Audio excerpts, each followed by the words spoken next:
Welcome to Flying Tortoise Kung Fu. I'm Joey Haber. I'm Aramis Brown. And we are two guys who like Kung Fu. In today's video, we are going to take a look at the first two movements of the Cheng Baguazhang linear 64 palms through the lens of JKD training philosophy.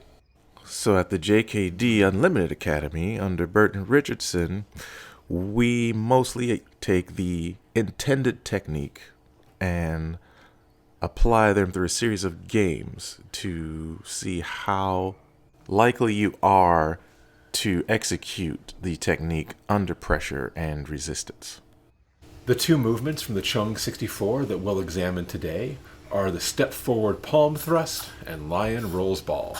Here we see 6th generation Cheng Baguazhang Shifu Guan demonstrating the first movement of the Cheng Bagua linear 64 palms, the step forward palm thrust. Then integrate it as part of the grander first line of the 64 palms and carry that information on to a partner exercise that is choreographed back and forth to build familiarity and comfort with the technique. In the classical two-person drill of step forward palm thrust, the partners begin at wrist distance from each other. That is not the most functional of training distances, as this is a medium close range technique. So Aramis and I began our exploration off of a half clinch, which is probably the closest you would ever want to utilize this technique under any kind of active pressure. As we go through this particular technique, while Joey's describing and demonstrating, I'm trying to figure out, one, the intent of the technique versus how likely you are to get that angle and what is necessary for that technique to be successful.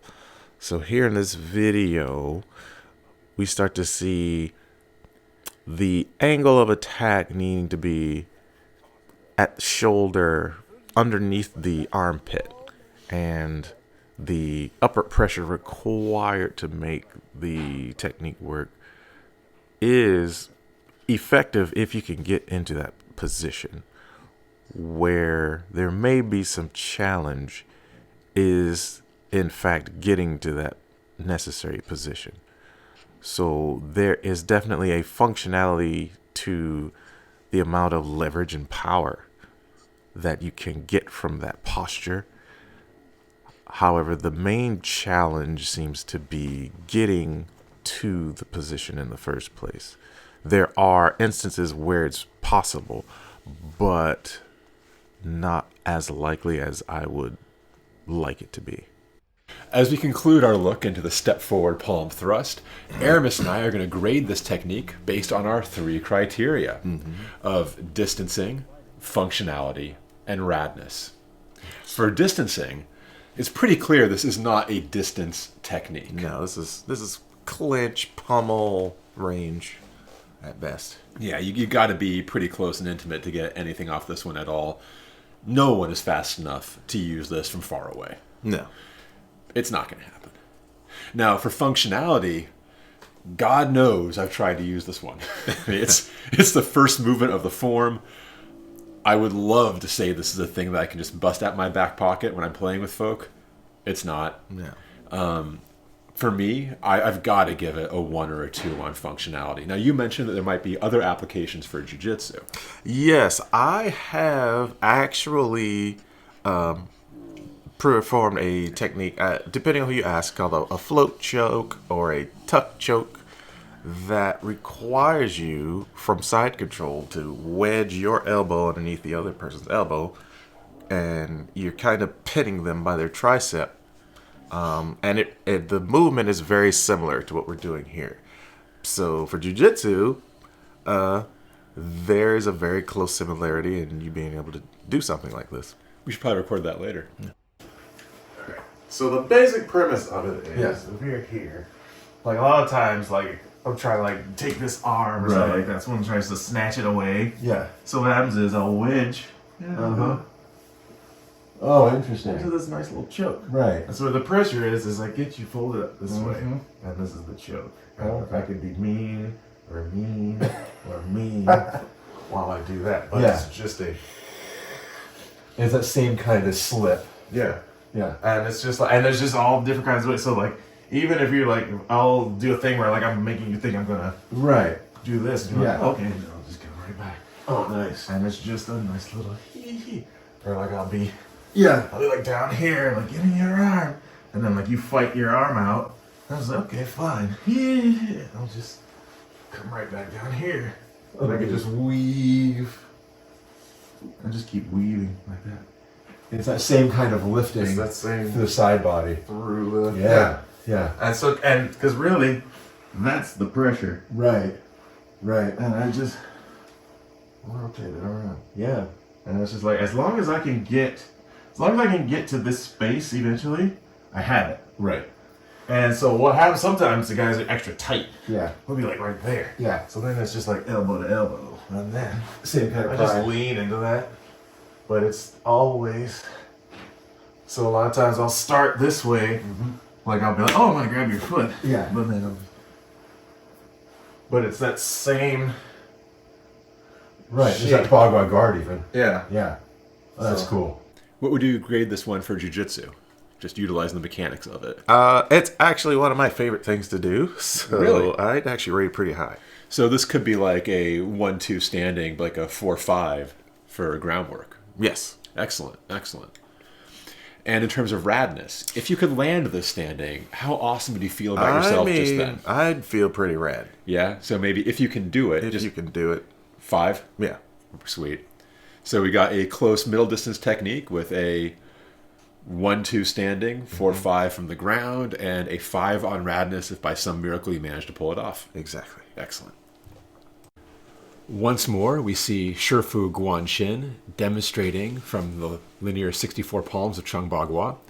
This time the exercise is lion rolls ball, the second movement of the set.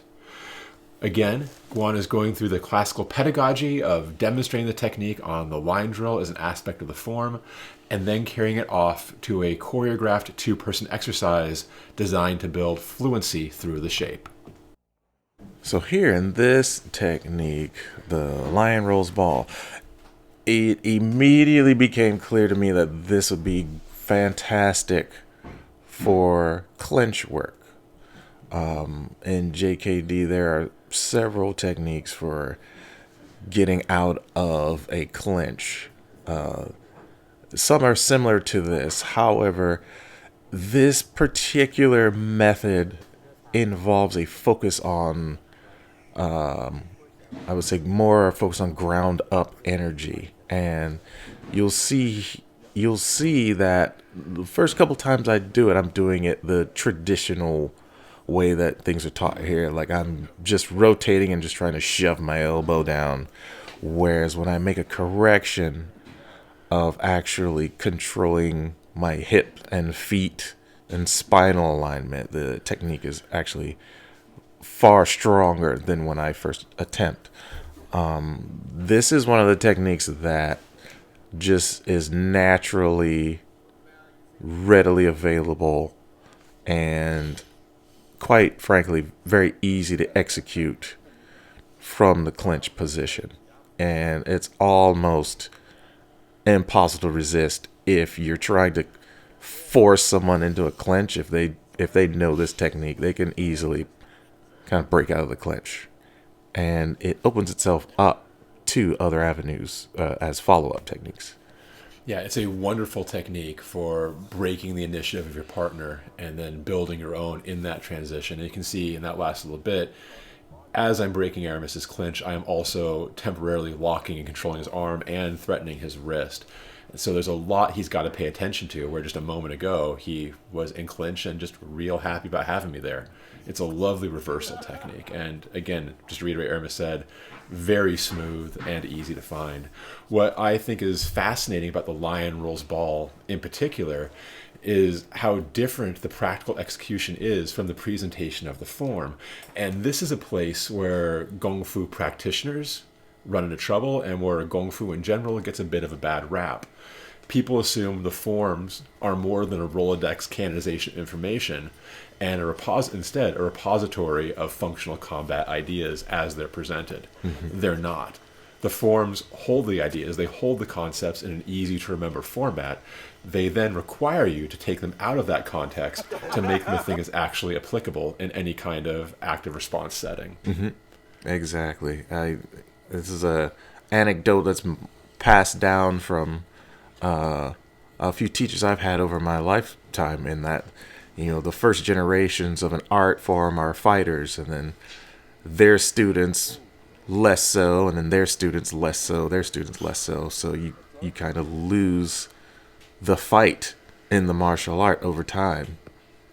And that's something that I think your master, Burton, has been just phenomenal at bringing back to his systems. Yes. Finding the fight is, and the form and the function. And again, in JKD philosophy, use what's useful. And our goal is to explore everything we can find that we can use. Like even in these clips here, we're trying to find, all right, where else can we use this? Can I open it up for straight blast? Can I open it up for takedowns? Can I open it up for groin shots? Because we love groin shots in JKD. Who doesn't? They are just a way of making the best of friends. This is, I think, part where, again, traditional Kung Fu and MMA and JKD are really, unfortunately, at odds. I think there's an assumption in traditional Kung Fu that MMA and any kind of adaptive freestyle work is a bastardization of philosophy and technique, and as such is to be avoided at all costs, where in reality, they all grew up as part of the same thing. Kung Fu just, it's not that it lost its way, it's that most of the good folk who knew the stuff were systematically murdered in the last 100 years. And as a result, the good stuff went with them. And we're now in the process of an active revival, of working with a few teachers who still remember, so that we can come back over to the States and make the teeth of Kung Fu available, along with the beauty and the philosophy and the innate medicine to the practice. Awesome. Yeah. Aramis and I will now grade the lion rolls ball based on our 3 criteria of distancing, functionality, and radness. Where do you put the distancing on this one, Aramis? Distancing is clinch. Yeah, that's like the perfect time to use this. I mean, could you maybe find it from middle range? Maybe, but it's built for clinch, and clinch is such a commonly found technique in modern play that it just makes sense to have this as one of the, at least in my mind, one of the premium clinch counters. Yeah, definitely. In functionality, how would you grade it? Oh, this is a solid 5. Yeah, 5 for me too. Solid 5. Very easy to execute. If this is something you practice and you have it locked in, you could snap this immediately. Yeah, I'm right there with you on that. Radness? I think it's pretty rad. I think it's rad too. It's not rad like they did a 5-move combo that landed with, his arm being ripped off, but it's rad in the brutal simplicity of it. It's so freaking hard to resist. Yes. And even when we're adjusting our clinch hand shape, when we're adjusting our angle, half clinch, full clinch, buckling the person over from clinch for knee strikes, you can still find it. It basically makes your clinch feel useless. Which, if I'm the one doing it to you, I feel pretty rad. How does it compare to other clinch counters that you've studied? I could see this becoming a favorite. I could see this becoming like top 2. Sweet. Can't get much better than that. Yeah. So we have a clinch close distance. We have a radness of 5 and a functionality of 5. So really just a top tier technique all along. I love it. Sweet. Well, that's it for today's episode of Joey and Aramis. 2 guys that love Kung Fu. Please join us next week when we will go over the 3rd movement of the Cheng Bagua Linear 64. Bye all. Bye-bye.